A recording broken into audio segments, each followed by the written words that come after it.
Hello दोस्तों, मैं लेकर के आ गई हूँ आप लोगों के लिए अंजलि की ये मस्ती भरी वीडियो क्लिप। तो हम लोग एंजॉय करेंगे इस फुल वीडियो को।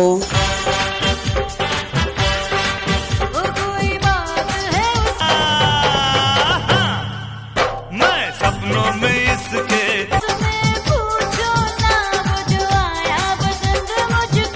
क्या आप लोग हमारे साथ इस मस्ती में शामिल होना चाहेंगे? तो देर किस बात की, जल्दी से आ जाइए अपने कमेंट बॉक्स में।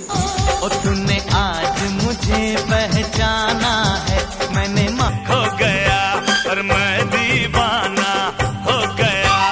आना अकल है तुझको।